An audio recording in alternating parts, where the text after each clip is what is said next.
Oi gente, tudo bom?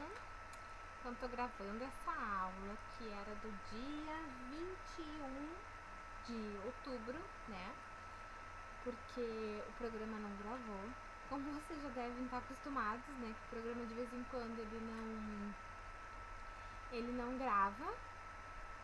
Então eu vou gravar essa parte aqui do livro que faltou, que foram os exercícios da página 27 a 30, tá? Então, começa aqui, ó. Texto para as questões 10 e 11, tá? Então, vamos ler os textos. Texto 1.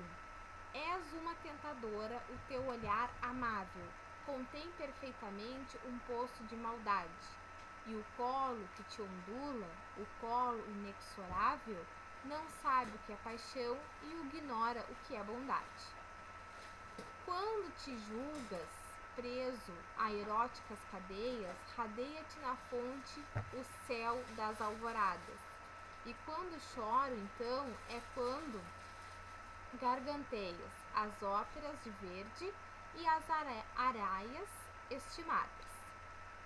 Mas eu hei de afinal seguir-te a toda parte.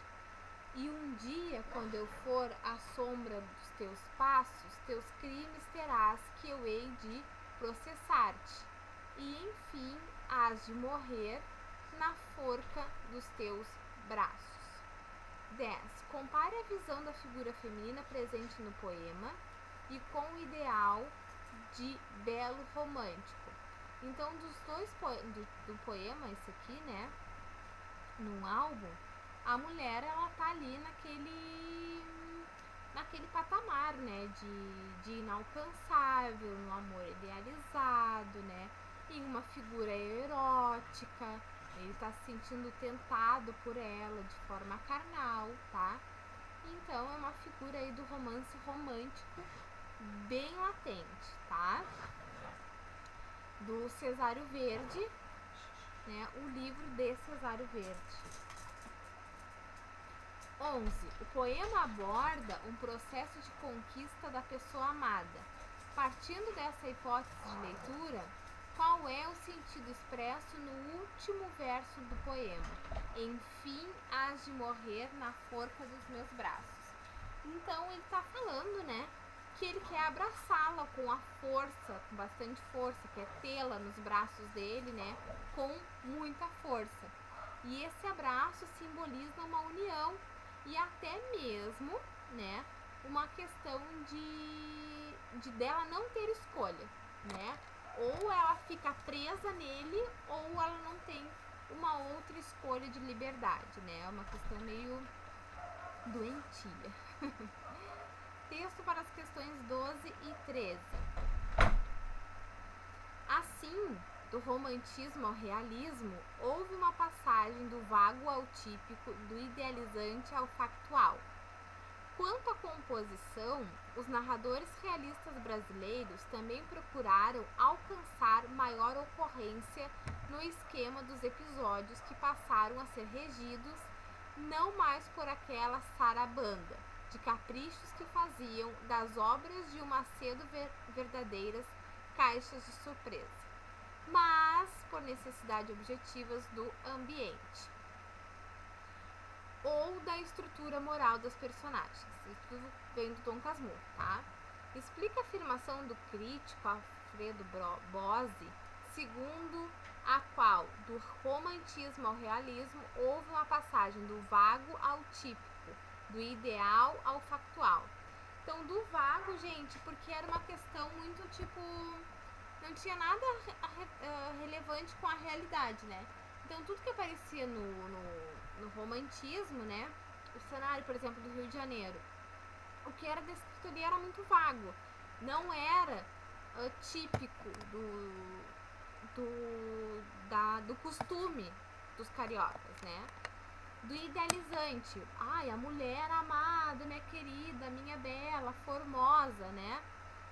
A figura da mulher era idealizada, alguém como inalcançável, uma pessoa tão boa, uma pessoa que me atrai muito e eu não consigo alcançá-la porque ela está muito longe de mim, e da factual, né? Para dizer assim, olha, você mulher não é tão inalcançável assim. E, além de tudo, você mulher é adúltera, tá? Essas questões. Bose também comenta que a transição da prosa romântica para a realista pode ser notada com a mudança na composição do próprio romance. Explique com suas palavras quais foram as mudanças. Então, tivemos, né, mais narradores em terceira pessoa, tivemos personagens mais próximos do real, a linguagem também mais próxima do coloquial, tá? Esses fatores. Exercício 14, nós temos um textinho, tá? Que é do livro José Maria de Machado de Assis, tá? E o nome do livro é Memórias Póstumas de Brás Cubas, que vocês verão o filme, né? Viram o filme, aliás, né? Então, vocês leiam, por favor, esse trecho do livro e depois venham para a questão. Obra que inaugura o realismo na literatura brasileira, Memórias Póstumas de Brás Cubas, condensa uma expressividade que caracteriza o estilo machadiano, a ironia. Descrevendo a moral de um cunhado, o Coutrin, o narrador personagem Brás Cubas, refina a percepção irônica ao, letra B, atribuir a efeito de relações sociais a naturalidade com que Coutrin prendia e torturava os escravos, porque ele subia em cima dos escravos e os faziam de cavalo, né? A gente viu isso bem no início do filme. Leia As Crônicas da Vila de Itaqui. Vamos lá, vou ter que ler porque ela vai poder responder direitinho. As Crônicas da Vila de Itaqui dizem que em tempos remotos vivera ali um certo médico, o Dr. Simão Bacamarte, filho da nobreza da terra e o maior dos médicos do Brasil, de Portugal e das Espanhas. Estudara em Coimbra e Pádua. Aos 34 anos regressou ao Brasil, não podendo el rei alcançar dele que ficasse em Coimbra, regendo a universidade, ou em Lisboa, expedindo os negócios da monarquia. A ciência, disse ele a sua majestade, é o meu emprego único. Itaquaí é o meu universo. Dito isso, meteu-se em Itaquaí e entregou-se de corpo e alma ao estudo da ciência, alternando as curas com as leituras e demonstrando os teoremas como cataplasmas. Aos 40 anos casou com Dona Evarista da Costa e Mascarenhas, senhora de 25 anos, viúva de um juiz de fora e não bonita nem simpática. Um dos tios dele, caçador de pacas perante o Eterno, e não menos franco, admirou-se de semelhante escolha e disse-lhe: Simão Bacamarte explicou-lhe que Dona Evarista reunia condições fisiológicas e anatômicas de primeira ordem. Digeria com facilidade, dormia regularmente, tinha bom pulso e excelente vista. Estava assim apta para lhe dar filhos robustos, sãos e inteligentes. Se além dessas prendas, únicas dignas da preocupação de um sábio, Dona Evarista era mal composta de feições.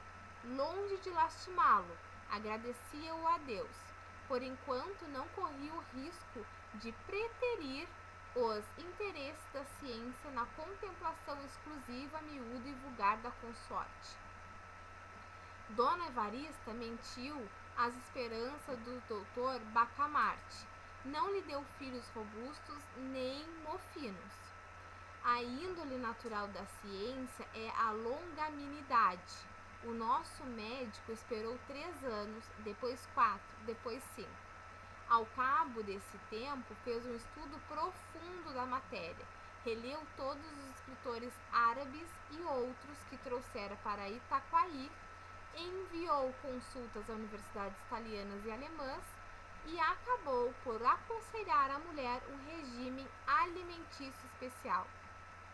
A ilustre dama, nutrida exclusivamente com a bela carne de porco de Itaquaí, não atendeu às admoestações do esposo. e a sua resistência. Explicável, mas inqualificável. Devemos a total extinção da dinastia dos Bacamartes. Então, escolheu a mulher de acordo com as intenções dele, que fosse uma pessoa boa de saúde, para dar filhos bons para ele. No entanto, ela era uma pessoa que não podia ter filhos, ou ele não podia ter filhos, né? Um dos dois não poderiam ter. Mas a ciência tem o inefável dom de curar todas as mágoas. O nosso médico mergulhou inteiramente no estudo e na prática da medicina. Foi então que, em um dos recantos desta, lhe chamou especialmente a atenção. O recanto psíquico, o exame da patologia cerebral, não havia na colônia e ainda no reino uma só autoridade em semelhante matéria, mal explorada ou quase inexplorada. Simão Bacamarte compreendeu que a ciência lusitana, e particularmente a brasileira, podia cobrir-se de louros imarcessíveis, expressão usada por ele mesmo, mas em um arroubo de intimidade doméstica. Exteriormente era modesto, segundo convém os sabedores. A saúde da alma, brandou ele, é a ocupação mais digna do médico. Letra A. A compreensão do jogo entre o narrador, os personagens e o leitor é um dos procedimentos críticos necessários à análise da obra literária. Comente, utilizando as suas próprias palavras, a problemática do foco narrativo no conto O Alienista, tendo como referência o início do texto. Então, a problemática do alienista também é um livro do Machado de Assis, né?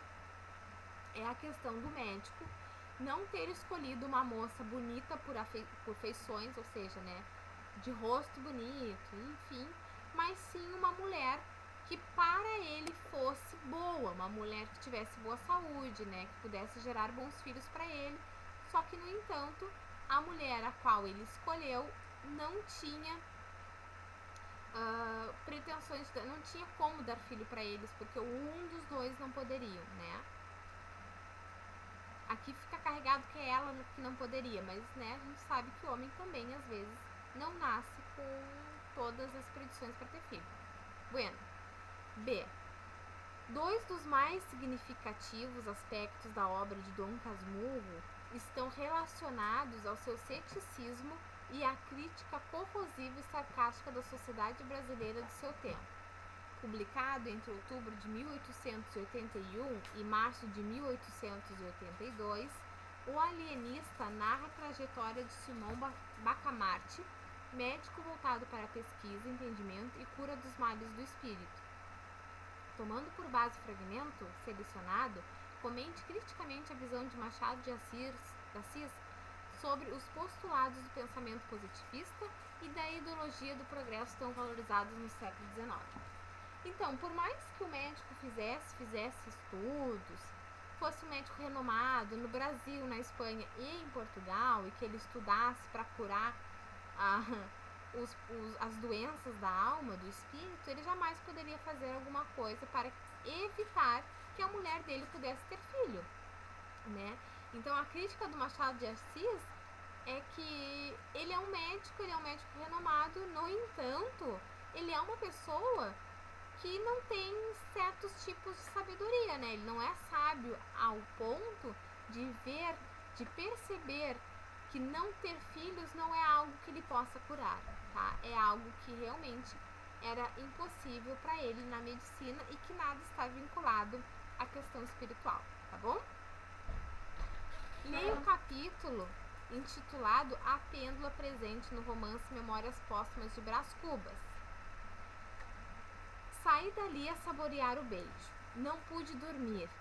Estirei-me na cama, é certo, mas foi o mesmo que nada. Ouvi as horas todas da noite. Usualmente, quando eu perdi o sono, o bater da pêndula fazia-me muito mal. Esse tic-tac soturno, vagaroso e seco, parecia dizer a cada golpe que eu ia ter um instante menos de vida. Imaginava então o velho diabo sentado entre dois sacos, o da vida e o da morte, e a contá-las assim. outra de menos, outra de menos, outra de menos, outra de menos. O singular é que se o relógio parava, eu dava-lhe corda, para que ele não deixasse de bater nunca, e eu pude contar todos os meus instantes perdidos. Invenções há que se transformam ou acabam. As mesmas instituições morrem. O relógio é definitivo e perpétuo.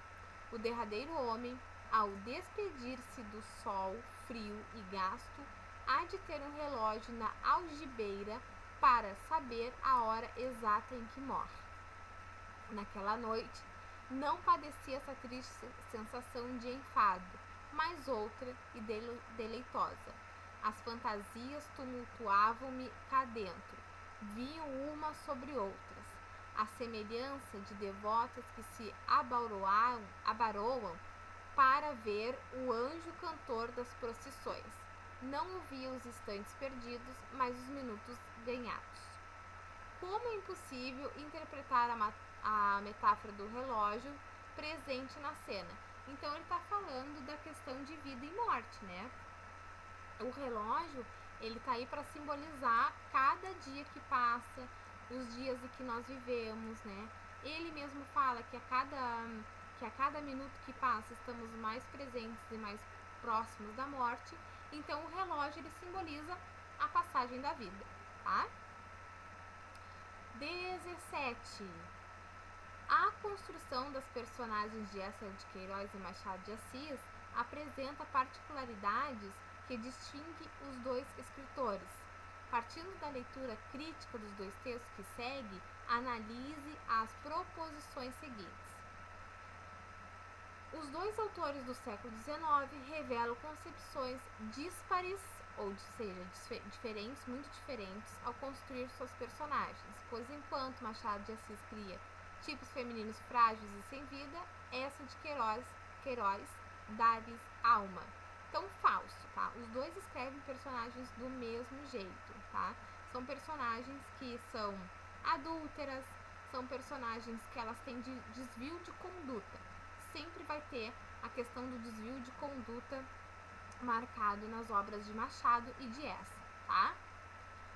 Os dois textos explicitam as diferenças sociais existentes entre as duas personagens.